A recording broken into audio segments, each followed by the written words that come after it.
കഴിഞ്ഞ കുറേ മാസങ്ങളായി ലോകത്തെയാകെ വലിയൊരു യുദ്ധഭീതിയിൽ നിർത്തിയ മിഡിൽ ഈസ്റ്റ് പ്രതിസന്ധിയിൽ ഇപ്പോൾ ഏറ്റവും നിർണായകമായ ഒരു വഴിത്തിരിവുണ്ടായിരിക്കുന്നതാണ് നമ്മൾ എല്ലാവരും കാര്യമായി ചർച്ച ചെയ്തുകൊണ്ടിരിക്കുന്നത്. ഫെബ്രുവരി അവസാനം പൊട്ടിപ്പുറപ്പെട്ട കടുത്ത പിരിമുറുക്കങ്ങൾക്കും സൈനിക നീക്കങ്ങൾക്കും താൽക്കാലിക ശമനമുണ്ടാക്കാൻ ഒരു പുതിയ ചട്ടക്കൂടിന്, ഒരു കരാറിന് ഇറാൻ ഒടുവിൽ സമ്മതം മൂളിയിരിക്കുന്നു. ഒരു കരാറിനു സമ്മതിച്ചുവെങ്കിലും തങ്ങളുടെ കടുത്ത ശത്രുവായ അമേരിക്കയോടുള്ള അവിശ്വാസത്തിൽ യാതൊരു മാറ്റവുമില്ല എന്ന് ഇറാൻ പരസ്യമായി പ്രഖ്യാപിച്ചു കഴിഞ്ഞു. അമേരിക്കൻ ഭരണാധികാരികൾ മുൻപ് കാണിച്ച തെറ്റുകളുടെയും ചതികളുടെയും ഒരു നീണ്ട ചരിത്രം തങ്ങൾക്ക് മുന്നിലുണ്ട് എന്നും അതുകൊണ്ട് തന്നെ അത് അത്ര പെട്ടെന്നൊന്നും അവരെ വിശ്വസിക്കാൻ കഴിയില്ല എന്നുമാണ് ഇറാൻ വിദേശകാര്യ മന്ത്രാലയ വക്താവ് ഇസ്മായിൽ ബഖായി തിങ്കളാഴ്ച നടന്ന വാർത്താ സമ്മേളനത്തിൽ വ്യക്തമാക്കിയിരിക്കുന്നത്. അതുകൊണ്ട് തന്നെ ഈ പുതിയ നീക്കം ഇരു രാജ്യങ്ങളും തമ്മിലുള്ള പുതിയ സൗഹൃദത്തിന്റെ തുടക്കമൊന്നുമല്ല, മറിച്ച് നിലവിലെ കടുത്ത പിരിമുറുക്കങ്ങൾ ലഘൂകരിക്കുന്നതിനും യുദ്ധം അവസാനിപ്പിക്കുന്നതിനുമുള്ള ഒരു പ്രാരംഭ നടപടി മാത്രമാണ്. ഇറാൻ എന്തിനാണ് അമേരിക്കയെ ഇത്രത്തോളം അവിശ്വസിക്കുന്നത് എന്ന് മനസ്സിലാക്കാൻ നമുക്ക് ഈ പ്രതിസന്ധിയുടെ പശ്ചാത്തലത്തിലേക്ക് നോക്കേണ്ടതുണ്ട്. ചരിത്രപരമായി തന്നെ നിരവധി കരാറുകളിൽ നിന്നും അമേരിക്ക ഏകപക്ഷീയമായി പിന്മാറിയ ചരിത്രം ഇറാന് മുന്നിൽ ഇങ്ങനെ തെളിഞ്ഞു കിടക്കുകയാണ്. അതുകൊണ്ട് തന്നെ പുതിയ കരാർ ഒപ്പിടുമ്പോഴും തങ്ങൾ അമേരിക്കയുടെയോ അവരുടെ സഖ്യകക്ഷിയായ ഇസ്രായേലിനോ ഒരു കാരണവശാലും വിശ്വസിക്കുന്നില്ല എന്ന് ഇറാൻ തുറന്നടിക്കുന്നുമുണ്ട്. ഇറാൻ ജനതയുടെ വിശ്വാസം പിടിച്ചുപറ്റാൻ അമേരിക്കയ്ക്ക് ഇനിയും ഒരുപാട് ദൂരം മുന്നോട്ട് പോകേണ്ടതുണ്ട് എന്നാണ് ഇറാൻ പറയാതെ പറയുന്നത്. ഈ പുതിയ കരാർ പ്രകാരം ഇസ്രായേൽ തങ്ങളുടെ ഭാഗം കൃത്യമായി പാലിക്കുന്നുണ്ട് എന്ന് ഉറപ്പുവരുത്തേണ്ട പൂർണ്ണ ഉത്തരവാദിത്തം അമേരിക്കയ്ക്ക് വെച്ചു നൽകിയിട്ടുണ്ട് ഇറാൻ. പ്രത്യേകിച്ച് ലെബനനുമായി ബന്ധപ്പെട്ട സൈനിസ്റ്റ് ഭരണകൂടം സ്വന്തം നിലപാടുകളെ ബഹുമാനിക്കുന്നുണ്ട് എന്ന് അമേരിക്ക ഉറപ്പുവരുത്തണമെന്നാണ് ഇറാന്റെ ഏറ്റവും ആദ്യത്തെ ശക്തമായ ആവശ്യം. കാരണം ഈ കരാറിന്റെ വിജയം പൂർണ്ണമായും അമേരിക്കയുടെ വാഗ്ദാനങ്ങൾ പാലിക്കുന്നതിനെ ആശ്രയിച്ചായിരിക്കും മുന്നോട്ട് പോകുന്നത്. പുതിയ കരാറിലേക്ക് വരാൻ ഇറാന്റെ ഭാഗത്തു നിന്നും ചില കടുത്ത നിബന്ധനകൾ ഉണ്ടായിരുന്നു. കടുത്ത നിബന്ധന എന്നല്ല, ആത്മാഭിമാനത്തിന് മുറിവേൽക്കുന്ന ഒരു കാര്യങ്ങൾക്കും തങ്ങൾ വഴങ്ങില്ല എന്ന ഇറാനിയന്മാരുടെ കടുത്ത നിലപാട് തന്നെയാണ് ഇതിനു പിന്നിൽ.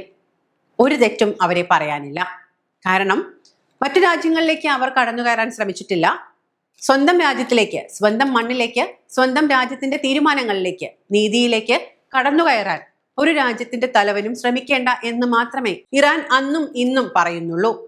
അതിൽ പ്രധാനപ്പെട്ട രണ്ട് കാര്യങ്ങളിൽ നടപടി സ്വീകരിക്കാമെന്ന് അമേരിക്ക ഇപ്പോൾ സമ്മതിച്ചിട്ടുണ്ട്. ഒന്നാമത്തേത്, അന്താരാഷ്ട്ര തലത്തിൽ വിവിധ വിദേശ രാജ്യങ്ങളിൽ മരവിപ്പിച്ചു നിർത്തിയിരിക്കുന്ന ഇറാന്റെ വലിയൊരു തുക വിട്ടുകൊടുക്കുക എന്നതാണ് അതിൽ ഒന്നാമത്തേത്. ഇനി രണ്ടാമത്തേത്, ഈ യുദ്ധത്തിൽ ഇറാന് സംഭവിച്ച നാശനഷ്ടങ്ങൾക്ക് കൃത്യമായ സാമ്പത്തിക നഷ്ടപരിഹാരം നൽകുക എന്നതാണ്. ഈ രണ്ട് ആവശ്യങ്ങളും അംഗീകരിക്കാം എന്ന് അമേരിക്ക സമ്മതിച്ചത് കൊണ്ട് മാത്രമാണ് ഇറാൻ ചർച്ചകൾക്ക് പോലും തയ്യാറായിരിക്കുന്നത്. തന്ത്രപ്രധാനമായ ഹോർമൂസ് കടലിടുക്ക് വീണ്ടും തുറക്കുന്നതിനും താൽക്കാലിക വെടിനിർത്തൽ നീട്ടുന്നതിനുമായി ഒപ്പുവയ്ക്കുന്ന ഈ കരാർ ആഗോള സമ്പദ് വ്യവസ്ഥയ്ക്കും ഇന്ധന വിപണിക്കും വലിയൊരു ആശ്വാസം തന്നെയായിരിക്കും. കാരണം ലോകത്തെ ഭൂരിഭാഗം എണ്ണക്കപ്പലുകളും കടന്നു പോകുന്നത് നമുക്കറിയാം ഹോർമൂസ് കടലിടുക്കിലൂടെയാണ്. അവിടുത്തെ തടസ്സങ്ങൾ നീങ്ങുന്നത് അന്താരാഷ്ട്ര തലത്തിൽ വലിയൊരു മാറ്റം കൊണ്ടുവരും. ഇനി ലോകം കാത്തിരിക്കുന്നത് വരാനിരിക്കുന്ന ജൂൺ 19-നാണ്. അന്ന് സ്വിറ്റ്സർലാൻഡിൽ വെച്ചായിരിക്കും ഈ ചരിത്ര പ്രധാനമായ കരാർ ഇരു രാജ്യങ്ങളും ഔദ്യോഗികമായി ഒപ്പിടുക എന്നുള്ളതാണ് പറഞ്ഞ് കേട്ടിരിക്കുന്നത്. നിഷ്പക്ഷ രാജ്യമായ സ്വിറ്റ്സർലാൻഡിന്റെ മധ്യസ്ഥതയിൽ നടക്കുന്ന ഈ ചർച്ച ലോകരാജ്യങ്ങൾ വളരെ ഉറ്റുനോക്കുന്ന ഒന്നാണ്. യുദ്ധത്തിന്റെ താൽക്കാലിക ശമനത്തിന് ഇത് സഹായിക്കുമെങ്കിലും അമേരിക്ക കരാറിലെ വ്യവസ്ഥകൾ എത്രത്തോളം പാലിക്കുമെന്ന കാര്യത്തിൽ അന്താരാഷ്ട്ര നിരീക്ഷകരും ചെറിയ സംശയങ്ങൾ ഉയർത്തുന്നുണ്ട്.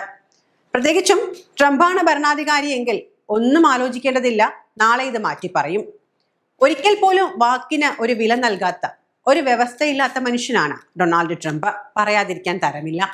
അതുകൊണ്ട് തന്നെ ഇറാനിയൻ ജനതയ്ക്ക് ട്രംപിനെ അത്ര വിശ്വാസമില്ല എന്ന കാര്യത്തിൽ ഒരു സംശയവുമില്ല.